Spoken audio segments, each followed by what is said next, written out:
Eh bien, salut à tous, j'espère que vous allez bien, très heureux de vous retrouver pour la série 800 ou 2000 Elo saison numéro 2. On va lancer directement sans attendre. L'objectif, évidemment, c'est de vous donner le plus d'outils possible pour progresser aux échecs. J'ai contacté Chesscom qui m'a reboot le compte à 800 Elo, donc désormais on va pouvoir se faire plaisir. Mesdames, messieurs, vous savez que mon répertoire c'est plutôt D4, mais pour vous qui jouez davantage E4, on va essayer de jouer E4. Oh là, c'est rigolo, j'ai pas l'habitude non plus de jouer avec ces pièces. Donc E4, E5, on joue tous les deux au centre, évidemment pour commencer. Je vais rétorquer par cavalier F3 pour mettre une pression sur E5. Alors, petit disclaimer, je suis pas du tout un joueur de E4, donc on va essayer de faire de notre mieux pour s'en sortir. Cavalier C6, notre adversaire défend le pion E5 avec beaucoup de simplicité. Je vais m'orienter vers la Ruy Lopez en jouant fou G5. Globalement, la menace, c'est fou prend cavalier et cavalier prend E5, mais avant tout ça, on va d'abord essayer de se développer. Notre adversaire joue cavalier F6, attaquant le pion E4. On va se permettre, pour l'instant, de respecter les principes fondamentaux du jeu d'échecs qui sont, à savoir, jouer vers le centre, se développer et mettre le roi à l'abri. Je vais mettre mon roi à l'abri. Malgré la pression sur E4, c'est pas un vrai souci parce que si notre adversaire prend E4, on a tout simplement la tour qui va pouvoir prendre de l'ampleur finalement sur cette colonne. Et vous voyez, tout simplement après tour E1, on a un problème de vis-à-vis pour notre adversaire. Le pion E5, il va se faire attaquer 2 fois par le cavalier et par la tour. Et le cavalier adverse qui s'est jeté sur le pion, parce que la gourmandise est un mauvais défaut, est un vilain défaut. J'ai un peu bégayé. Il va y avoir des petits soucis. Alors je crois que le meilleur coup c'est D5 ici, à savoir que on peut jouer des choses comme D4. Il y a pas mal de possibilités. Je ne crois pas trop me tromper. Je vous avoue que je suis plus très bien sûr de tout ça. Donc là, il nous fait cavalier prend D6. Alors, chose importante à noter, c'est que on a une pression sur le fou en B5. Alors, c'est pas la partie la plus simple que j'ai proposée dans ma vie, mais on va essayer de s'en sortir quand même. Alors, j'aime bien l'idée de prendre le pion E5. On joue un peu complexe, on essaiera de simplifier pour les prochaines parties. Promis, je ferai une partie sans ouverture. Alors, si je prends le pion E5 et que notre adversaire prend le fou en B5, après cavalier prend C6, découverte, j'attaque la dame et on gagne une dame. S'il prend, je reprends avec la tour, fou E7, et j'aurai une position très agréable. J'aurai simplement à reculer mon fou et je serai plutôt content. Mesdames, messieurs, on va jouer de manière assez simple, on va prendre le pion E5. Il n'y a pas grand chose qui puisse faire pour l'instant pour me poser des problèmes. Sur cavalier prend cavalier, on a dit donc tour prend fou, évidemment. On met le roi en échec. Seul coup, c'est fou E7. Dame E7 perdrait une dame, bien sûr. Et là, il faut qu'on règle un petit peu le souci de ce fou en B5 qu'on n'a pas spécialement envie de donner. Donc là, on va jouer simplement fou A4 pour se retirer de la pression. Notre adversaire, et je vous conseille de le faire, c'est d'essayer d'anticiper les coups de notre adversaire. Donc là, petit roc était assez évident. Notre objectif maintenant, c'est de prendre un peu d'espace, finalement, de se battre pour le centre. On va jouer D4. Attention, évidemment, il faut qu'on commence notre développement aussi, c'est hyper important, pour un jour pouvoir tout simplement gagner la partie, parce que sans pièces, on ne peut pas gagner. Hein. Ça, c'est évidemment normal. Il nous joue tour E8, très bien. Son idée, ça va être de jouer fou F6, peut-être pour attaquer D4. On sera obligé donc d'échanger. A priori, ça devrait quand même aller.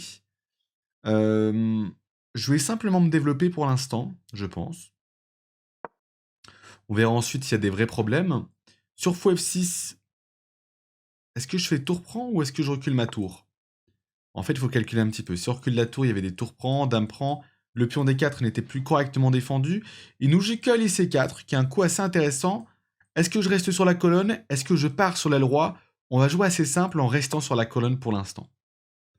Notre adversaire va très probablement jouer fou F6. Peut-être qu'on sera obligé de faire tour prend tour. Cavalier C4, c'est un coup qui est intéressant. Il joue pas mal notre adversaire. Pour un 800 Elo, c'est plutôt pas mal. Peut-être une première défaite dans cette série. Donc là, l'objectif, c'est de faire une grosse série de victoires. Évidemment, de ne pas s'arrêter avant les 2000 Elo. La dernière série, on l'a abandonnée un petit peu avant parce qu'elle commençait à s'essouffler. On va essayer de donner un bon rythme à cette série pour pouvoir aller le plus loin possible, de la manière la plus constructive possible. Évidemment, ça risque d'être compliqué de ne perdre aucune partie, mais on va faire de notre mieux. On va appliquer donc les conseils stratégiques. Jouer vers le centre, se développer, mettre le roi à l'abri. Pour l'instant, on a respecté ses consignes. Notre adversaire, c'est à peu près pareil, sachant qu'après fou F6, sa position aura une belle synergie quand même. Donc, on peut commencer à calculer aussi. Sur fou F6, qu'est-ce que je fais? Je suis un peu obligé de faire tour prend tour, parce que s'il fait tour prend, je dois reprendre avec la dame, et je vais perdre mon seul défenseur de la case D4. Il nous joue cavalier B6, ça nous arrange. Vous voyez, il fait cavalier D6, cavalier C4, cavalier B6. Nous, en l'occurrence, on va pas se laisser prendre, on va pas se retrouver avec un cavalier sur le côté, ça nous sert à rien. On va jouer fou B3. On rabat le fou vers le centre, on met une pression sur F7. Nous, on a un fou qui est bien meilleur qu'avant. On aura peut-être même des dames F3 ou des dames H5 qui pourront être vraiment menaçantes, avec voilà, des pressions sur F7. Il nous joue A5, donc attention, notre adversaire, là, il a une petite tendance à jouer un peu pour les menaces. Concrètement, il menace A4, il veut essayer de nous enfermer le fou. Dans le pire des cas, j'aurais fou D5, je ne perdrai même pas mon fou. Donc là, la question, c'est soit je me développe avec fou F4, au risque de me prendre un petit point A4 qui serait quand même embêtant, soit je joue simplement A3, et sur A4, j'aurai la case A2 pour mon fou. On va jouer A3. On essaie toujours de se poser la question suivante, qu'est-ce que menace mon adversaire avec son coup? Il nous joue A5. Alors, c'est un coup qui peut être intéressant dans certains aspects, parce que ça libère la colonne de la tour. Je ne sais pas s'il sera à ce stade, ça se trouve c'est brillant ce qu'il m'a proposé là. Ça se trouve c'est brillant, et si c'est brillant, ça veut dire que c'est un énorme cheater. On va voir ça, mesdames, messieurs, on va voir ça. Donc là, ce qui pourrait nous embêter, c'est peut-être des coups comme D5, qui enfermeraient notre fou. Ok, je joue D6. Est-ce qu'il a envie de se battre pour la colonne E? Je sais pas trop. La question, c'est où vais-je déployer mon fou? Peut-être faire simplement un coup de fou F4. Malheureusement, pas vraiment de grosse pression sur E5. Simplement, il faut qu'on trouve une autre case pour notre fou. Ça, c'est primordial. Donc, je vais jouer simplement fou F4 pour l'instant, avec dans l'optique tout simplement de lier mon jeu. Sur fou F6, on a toujours tour prend, dame prend, et cette fois-ci, je pourrais peut-être jouer dame D2, avec du coup des pièces qui ne seront plus en l'air. On évite aussi toujours, mesdames, messieurs, d'avoir des pièces en l'air. Donc le fou F4 est en l'air, a priori pas trop en danger pour l'instant, mais il faut quand même se méfier. Donc il nous joue fou F6, soit je joue tour prend tour, soit je joue dame D2 tout de suite. On peut peut-être jouer dame D2, on va lui laisser réfléchir à cette pression, est-ce qu'il veut prendre ou est-ce qu'il ne veut pas prendre? Dame D2 en tout cas c'est plutôt bon, on évite d'avoir un fou en l'air. La case C4 n'est pas un danger parce qu'on la défend avec le fou A2. On a toujours une pression ici. C'est un petit peu l'épée Damoclès au-dessus du crâne de notre adversaire, donc là on va essayer de s'en sortir. En tout cas, je suis vraiment très heureux de reprendre cette petite série avec vous. N'hésitez pas à vous abonner, à commenter pour donner de la force à cette série, à lâcher un petit j'aime. Vous savez que voilà, on a beaucoup moins de j'aime que sur les shorts, les petits formats, qui me prennent des fois beaucoup moins de temps. Donc voilà, n'hésitez pas, ça soutient énormément, ça fait extrêmement plaisir. Et tout simplement, c'est des contenus qui font aussi très plaisir à tourner. Alors, H6. On commence déjà par essayer de comprendre la menace de ce coup. Notre adversaire fait un coup, on essaie de comprendre ce qu'il veut faire. Est-ce qu'il veut faire G5? Je sais pas trop, en tout cas pas de pression sur H7. Donc c'est un peu étrange. Alors.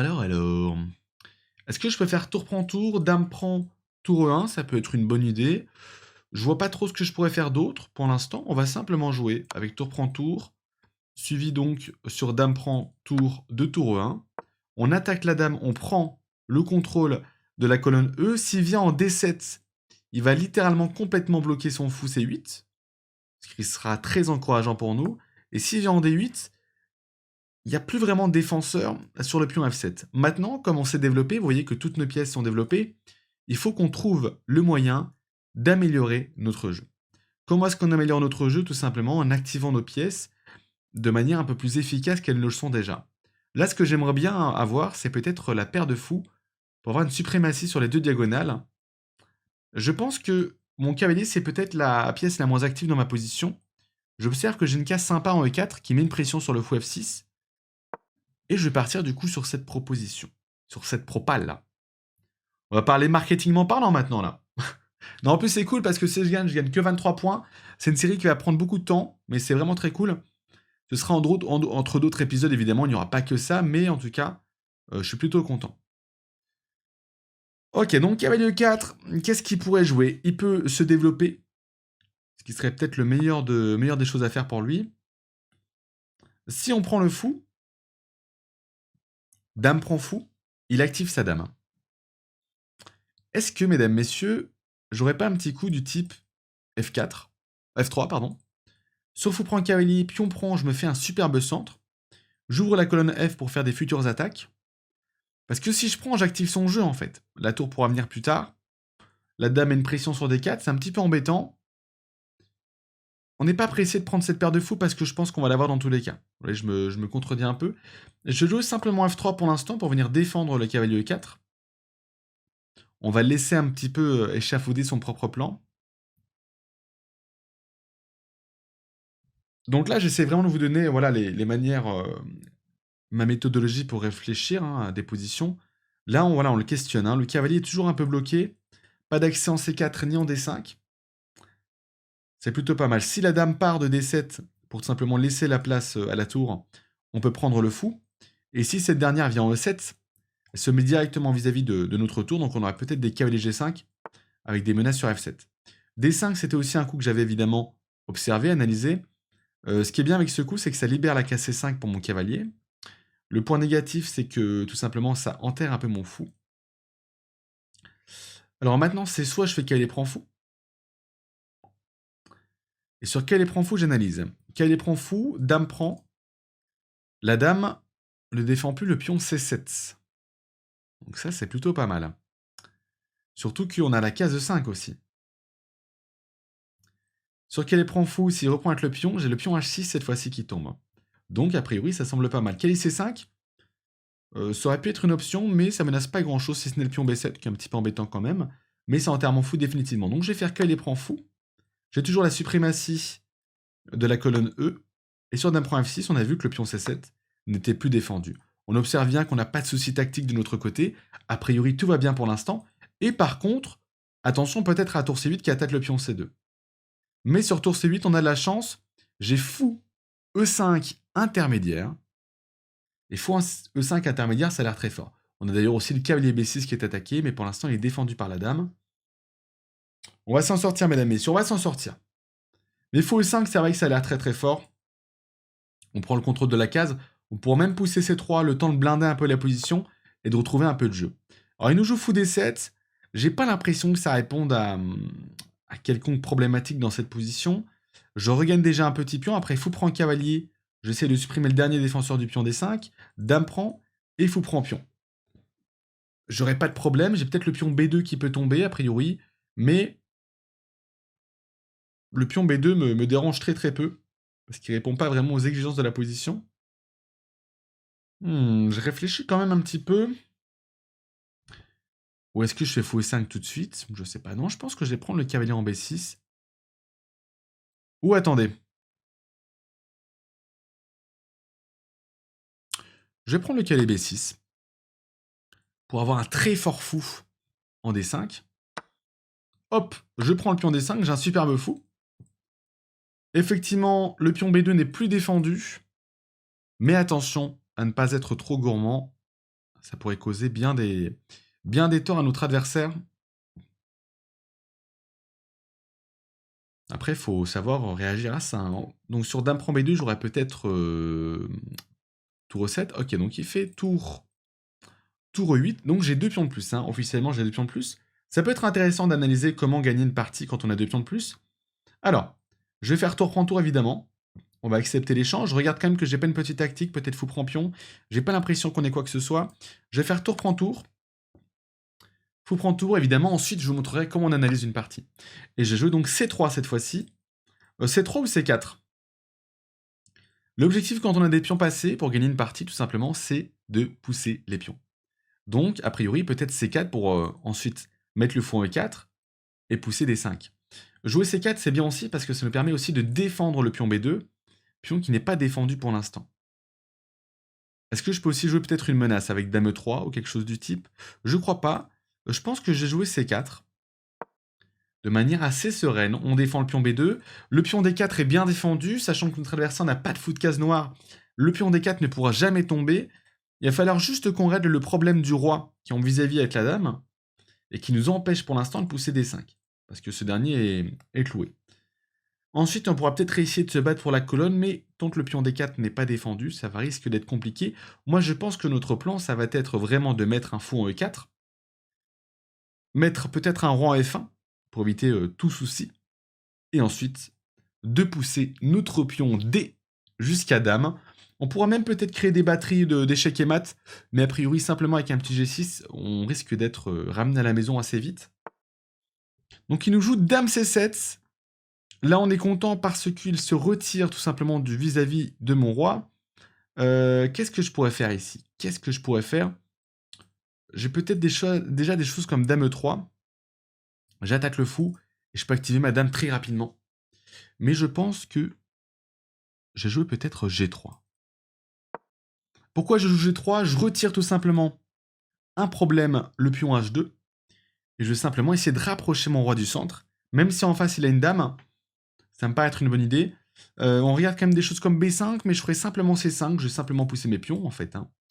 Tout simplement. Donc là, 1 minute 11, on va essayer de jouer un peu plus vite. On va essayer de jouer un peu plus vite parce que les conseils, c'est bien, mais la victoire, c'est mieux. Là, je regarde le rendu. Ça me paraît pas mal. Ça me paraît pas mal, mesdames, messieurs. Il nous joue dame B8. Il répond pas vraiment aux exigences. On va faire roi F2 du coup. Impeccable. Et il nous joue B5. Donc prendre ne serait pas intéressant pour moi.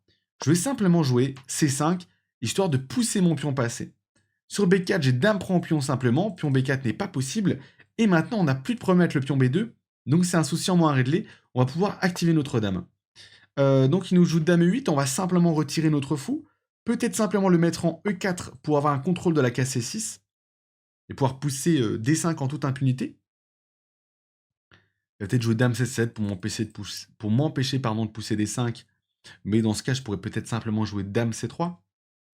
Peut-être roi E3, je peux aussi activer mes pièces, rapprocher mes pièces encore plus. Ok, nous joue G6, donc dame prend H6, attention à ne pas se jeter sur ce pion, ce serait une grave erreur. On va pousser nos pions. Alors pourquoi ce serait une grave erreur? Parce que si on fait dame prend H6, le pion D4 tombe. Donc attention, on essaie déjà de régler tous les problèmes. On va pousser D5, notre pion passé. Sur F5, on va reculer simplement notre fou en C2, peut-être même en A2, pour avoir tout simplement une possibilité de revenir en A2 pour venir défendre le pion D5. Hop, on revient en A2, c'était ce qu'on avait vu, c'était tout prévu, donc pas de souci sur ça. Attention, le pion H6 est toujours attaqué, ça peut quand même être une menace au-dessus de la tête de notre adversaire. Sur fou F7, j'ai fou A2 tranquillement. Je pourrais même finalement pousser D6 maintenant. Hein. On va pousser D6 maintenant, ça m'évitera tout simplement d'avoir un fou cloué. Et ça, je pense que c'est pas si mal. Maintenant, est-ce qu'il a possibilité de m'embêter? Alors, le fou B1, du coup, il peut plus aller en A2, ça c'est un peu embêtant. On va jouer dame D4. Hop, je défends tous mes pions. On n'a aucune faiblesse dans notre position.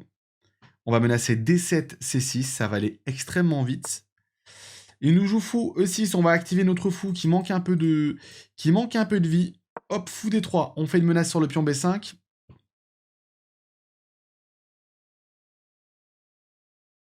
Il va peut-être jouer fou D7 pour défendre le pion B5. Ok, il joue pas mal, il joue pas mal. Il faut qu'on joue vite, on va activer notre dame encore plus, pardon. J'attaque le fou.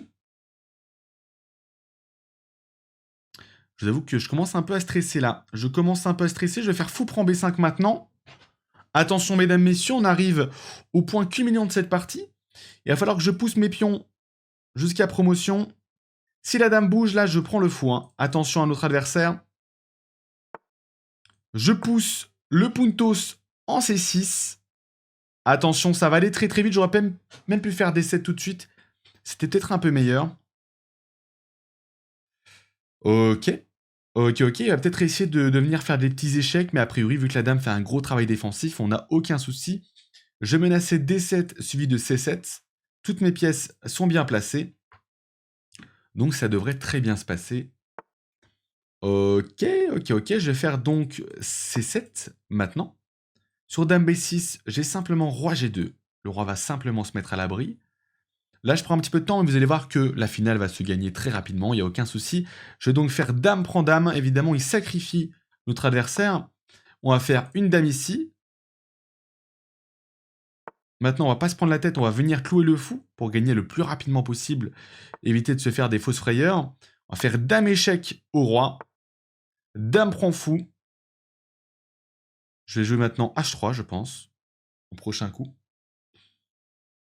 ou j'ai simplement peut-être dame échec et dame H8, échec et mat. Bien joué à mon adversaire. On va du coup analyser cette petite partie qui finalement inaugure notre série de victoires. Ça fait plaisir. On passe 823 hello, mesdames, messieurs, et on part pour le bilan de la partie. Let's go. Et nous revoici pour le bilan de la partie. On a joué à 88,3% de précision. Mon adversaire à 78,7% de précision. Et maintenant, on va regarder un petit peu où sont nos erreurs, où sont nos points forts. Donc, il se développe, il fait cavalier prend E4, qui n'est pas mauvais non plus, hein, ça se joue quelquefois, mais c'est quand même sacrément dangereux. Cavalier prend pion, tour prend fou E7, fou A4. Donc jusque-là, c'est assez normal, on joue vers le centre. On a joué finalement une ligne qui était absolument théorique. Il nous joue tour E8, cavalier C3, on se développe tranquillement. Une fois de plus, on joue vers le centre, alors apparemment, on avait peut-être des choses qui étaient un peu meilleures. Il nous conseille quoi l'ordinateur? Il nous conseille fou B3 désormais directement pour mettre une pression sur F7, pourquoi pas. On a joué cavalier C3, une pièce qui dormait, on la met en jeu, ça paraît assez logique. Cavalier C4, pas mal joué, on fait tour E1, on revient tranquillement. Il fait cavalier B6, fou B3, on revient à la casa, A4, A5, A3. Alors là, sur A3, vous voyez, il aime pas trop. J'aurais dû jouer à A4. Alors là, on est déjà dans un niveau un peu plus soutenu, mais c'est pas grave. Alors non, c'était pas du tout ça. Je pensais que c'était A4 pour éviter justement que la tour ne puisse circuler trop rapidement sur la 5e rangée. Là, il nous conseille dame F3 qui était apparemment beaucoup plus fort. Et sur fou F6, cavalier E4. Et on menace déjà cavalier prend fou. Ah oui, d'accord. Et sur A4, on a cavalier prend fou. Sur dame prend dame, on a tour prend tour. La tour n'est plus défendue. Et sur pion prend, évidemment, on a des choses comme fou H6 avec dame G3 et dame G7 échec et mat qui vont faire très très mal. Donc, moi j'ai joué à 3 qui était un peu plus modeste, mais a priori pourquoi pas. Hein. Il nous joue à 4, j'ai joué donc fou à 2, D6, il aurait dû jouer D5 pour bloquer complètement la diagonale de mon fou, c'est dommage. Hein. D'où dans la position des noirs, pousser D5. On évite de laisser autant de jeu à un fou blanc. Il joue D6, fou F4, on essaie de se développer tant bien que mal. C'est pas facile, hein. Il me conseille dame H5 aussi. J'ai pas très bien joué finalement cette partie, elle était pas si facile que ça. Ok, donc j'ai joué dame D2, on essaie tout simplement de lier nos pièces. Une fois de plus, il préférait que je me mette sur les cases blanches. Effectivement, c'était peut-être un peu plus logique. Bon, dame D2, c'est l'ordre du détail. Tour prend 8, on a pris donc l'ascension sur la colonne E. Cavalier E4, on active notre pièce, ça c'était assez logique. F3, on propose une petite défense pour notre fou, comme ça on lui laisse se poser des questions. Sur fou prend cavalier, on est très content, on fait F prend E4, on a un très beau centre. On va pouvoir préparer des choses comme E5, tour F1 aussi, pour mettre une pression sur F7. C'est plutôt intéressant. Et là, il nous a joué D5. Grosse erreur. Le pion C7 n'est plus correctement défendu. On a donc cavalier prend fou, dame prend, fou prend C7. Sur tour C8, qui aurait dû être joué par notre adversaire, on avait donc fou prend B6. J'avais aussi regardé fou E5, qui me plaisait davantage. Et sur dame G6, C3, on avait donc une position qui était plutôt bien blindée. Donc ça se serait bien passé. Donc on fait fou prend C7, il fait fou D7, qui répond pas vraiment aux exigences de la position. Ça nous permet de gagner un autre pion en supprimant le défenseur B6. Ah mais il aime pas trop, hein, fou prend D5. Il préfère C3 d'abord. Très bien. Parce que du coup, dame prend B2 était plus embêtant que prévu. Ça me faisait moyennement peur, mais je peux comprendre. Ok, parce qu'en fait, on va perdre le pion A3. Et sur tour E7, par exemple, il dit simplement fou E6, fou prend F prend E6. Puis apparemment, c'est pas si clair. Ok, bah écoutez, faut faire attention. Après, moi, j'ai joué pour le dynamisme, donc j'ai pas honte de mes choix. Et oui, grosse erreur, tour prend 8, C4. Il nous permet tout simplement d'échanger les tours et de profiter du coup d'un avantage avec 2 pions passés. Dans ce genre de position, quand vous avez un avantage tout simplement matériel, je vous invite fortement à avoir toujours une pièce qui défend tous les pions. Là, vous voyez que la dame fait un gros travail d'orfèvre. On n'a aucun souci sur ça, j'aurais directement pu pousser D7, mais vraiment pour vous montrer qu'on n'est que dans la maîtrise. On avance petit à petit, puis en fait l'adversaire craque de lui-même. C'est assez logique. Et là, plus aucune difficulté, on gagne assez aisément. Mesdames, messieurs, on a joué à 88% de précision, pas mal d'imprécisions stratégiques, mais les leçons à retenir de cette partie sont: on joue toujours vers le centre, on développe nos pièces, on met le roi à l'abri. Quand nos pièces sont développées, on essaie de les activer pour leur donner plus de jeu. La prochaine fois, j'essaierai de changer d'ouverture, avec les blancs notamment, peut-être jouer un D4, peut-être un C4 ou un F4, pour vous montrer d'autres structures, d'autres idées. En tout cas, j'espère que cette série vous plaira. J'espère que cette saison 2 vous hype autant qu'elle me hype. La partie était peut-être un petit peu compliquée, mais en tout cas, vous inquiétez pas, on en aura d'autres. Moi, je vous dis donc à très vite pour un prochain épisode. On est 823 hello. Prochaine fois, on dépasse les 840, c'est certain. Prenez soin de vous, c'était Kissio. Ciao, ciao, ciao, ciao, ciao.